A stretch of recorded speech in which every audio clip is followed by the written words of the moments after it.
Hello everybody, my name is Joshua. I'd like to welcome you back to another episode of Coffee, Cats, and King, where we will discuss books, both new and old. I will share with you pictures of my cats will make you wish they were your cats, and I will drink enough coffee for me and everybody watching.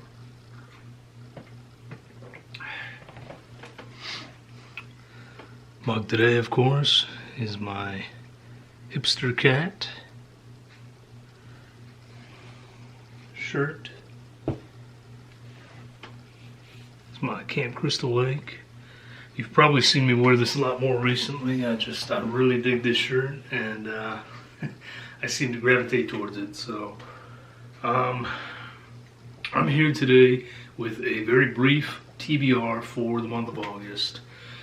I did not intend to do a TBR at all. I've really just enjoyed coming in here and picking out a book at random and seeing how it goes.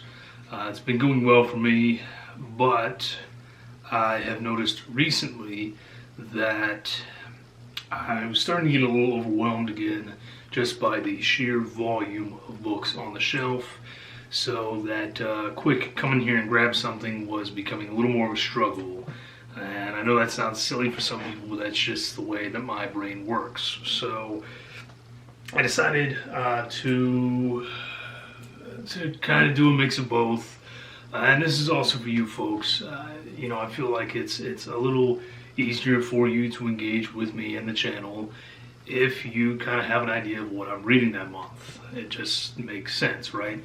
So, like I said, it's a little mix of both. I've picked 5 books that I'm definitely going to read this month. Only 5. That way I should still have plenty of time to get to others throughout the month. I'm going to give you guys a little cat footage, so let's go and do that now.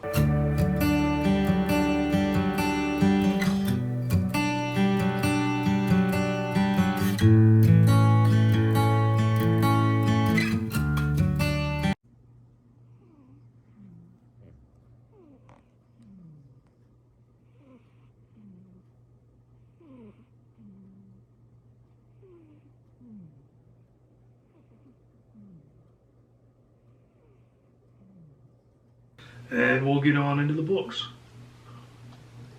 Alright, first one, and I've started this one. I'm not very far into it yet, but it is one from a haul a long while back that I did. This is William Greenleaf with The Pandora Stone. And this is, of course, science fiction. This is about this artifact that is picked up by a smuggler, and our main character Arlo and his partner Adele are tasked with collecting this thing and getting it to the right people, which should be easy, but it's not, because this is actually an artifact from a previous intelligent species that no one knows anything about. And it sets off this whole course of events that puts them in all kinds of danger, etc., etc. Like I said, I'm not very far into this one yet, but what excites me about it are the characters themselves, the 2 main characters. Arlo is this short, skinny, wimpy, whiny. People don't really like him either. He is unreliable, but when he does his work, he is the absolute best at it. And he works alongside a woman named Adele. And Adele, in this case, everyone immediately seems to put her off as well, because she is an older woman who is, by their standards, very overweight. She's not an attractive lady. But what they don't realize is that Adele is very quick of wit, very sharp-minded, very fast on her feet for what they consider a large woman. And if you mess with her, then as some of these guys find out, there's a lot of muscle packed in behind this seemingly overweight woman. So that's what really drew me into this one, is just the fact that you don't see these kind of characters typically at all, especially not in science fiction, and certainly not in science fiction that came out in 1984. So really excited about it for all those reasons, and it's got a really cool cover, whether the cover actually has anything to do with the book itself or not. So really looking forward to that one. Not very far into it, but so far very much enjoying it. This next one I want to pick up for a particular reason. As I said, my bookshelves are just overswamped right now. I have books everywhere in this room, in fact, all over the floor, just in stacks everywhere, because I don't have room for all of them, period. So it's very overwhelming, and I'm trying to slowly cull some of those books out, books that I know I'm not interested in, books that aren't going to work for me. I'm trying to slowly do that so I can do a bit of a book unhaul. And this is one of the books that sounds intriguing, but I don't know how it's going to go. This is Simon Clarke with Nailed by the Heart. This is about a couple that move into this little coastal town to begin a new life. We've all heard this, seen it before, but these people, they worship this old god, and the old god is not quite as dead and gone as people seem to believe.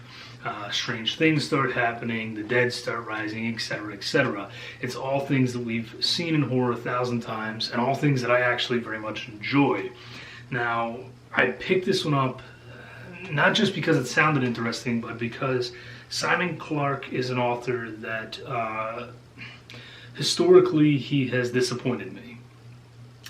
And so I'm actually kind of anticipating this being a disappointing read, but it will also be a book that I will be getting off of my bookshelf that is now taking up 400 pages of room on that shelf. So I'm going to give it a go. I'm not going into it necessarily saying this is going to be a bad book. It's just, he doesn't have a good track record with me. So although the book sounds interesting, I'm going to give it a go, and it will either earn its spot on my shelf or it will end up in my book unhaul. Next book I want to pick up is another science fiction. This one I got for 10 cents at this, thrift store a while back, so it's not in great shape, but I'm really excited for it. This is Gregory Benford and David Brin with Heart of the Comet. So yes, more science fiction here, and this one is a little heftier. It's about 500 pages, and this I don't know a whole lot about. Other than the fact that it's supposed to be one of those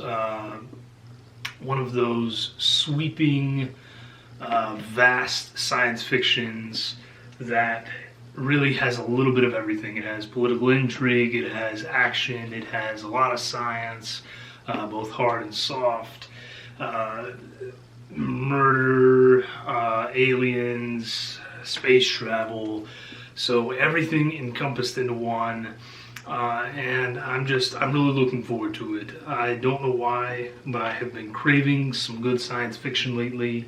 Hence the reason 2 ended up on this one. 1 more on the soft, actiony side. This one more of a hard science fiction. And I'm really looking forward to digging into this one. Alright, gotta get some fantasy in here as well.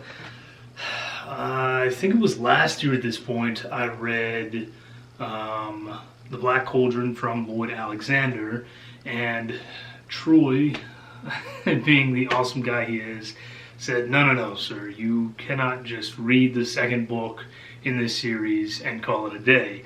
So he ended up sending me the full series in a box set, which was crazy, and I haven't been able to get to it, but I'm finally ready to get to it. I've also been wanting some fantasy, so I decided, let's jump back to book 1 in the Chronicles of Pride and series with the Book of 3 by Lloyd Alexander.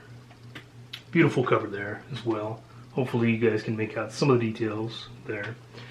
So, Book of 3. So, Book of 3 is actually book 1 of the series. And this is about Taryn, who is an assistant pig keeper. The pig escapes, and he ends up in this adventure that he dreamt of, but did not realize just how dangerous it was going to be. And yeah, so I gotta be honest, I've never read the full series, and I think it's time to correct that. So, we'll see how it goes. And then the final book of this very quick TBR for the month. This is one that I saw on someone's channel. It might have been Kasha, but I could be wrong about that. Regardless, this is Tim Meyer with Paradise Club. And this one sounded great. I got it off eBay. The back reads, "Welcome to Paradise. Sandy beaches, crystalline waters, an all-inclusive resort with virtually everything you can think of. A true idyllic paradise. An event is taking place at Paradise Club that wasn't on the brochure. A dangerous game pitting the hotel's guests against a gang of bloodthirsty maniacs. Elliot Harper, family man and FBI agent, is about to find out how fast heaven can become hell when every single vacationer is forced to become a ruthless killer in order to survive. A team of killers have been unleashed, and they won't stop until every single guest is dead. Let the mayhem begin." Tim Meyer, for those of you not familiar with his work, he tends to be on the gorier side of horror. Does not hold back. Some of his stuff is just outright splatterpunk, really, and this one is a little shy of 300 pages. I haven't read anything of his in a physical copy before, actually. I've read some of it in ebook format, but this is my first time having a copy of one of his books. And this one sounded great. I love this kind of setup, so very excited to see where this goes. I know some of you have read it. I know one of you out there, one of you booktubers has read it, and I just can't quite remember who it was or how they felt about it. So if you watch this video, let me know down below. Or if you just happen to be a subscriber that has read this, tell me what you thought of it. I'm very interested in that. And yeah, guys, that is a very quick little 5 books here. Gonna use this as a thumbnail probably, gonna be honest. 5 books that I plan to get to this month. One that I've already started. And the rest I'm just going to leave open. I'm going to see how it goes. Because honestly, for all I know, I might get through these 5 books and that's all I get through. I just don't know how the month is going to go. But gives me something to look forward to, gives you folks something to look forward to. And that's it. I'm going to call it here. Keep this one short today. I do have a tag video coming up next, so be on the lookout for that. I actually have a couple tags coming up, as well as another guest appearance by the ever lovely Miss Paige. So be looking forward to that. If you guys happen to be interested in any particular type of video, let me know. I'm not just looking for book suggestions here, I'm looking for video suggestions, anything that you might be interested in. And that's it. I'm going to call it a wrap here. I hope you all stay safe, drink great coffee as always, have a wonderful day, a wonderful week, and as always, feel free to email me with any comments, questions, concerns, etc., etc. Cheers, guys.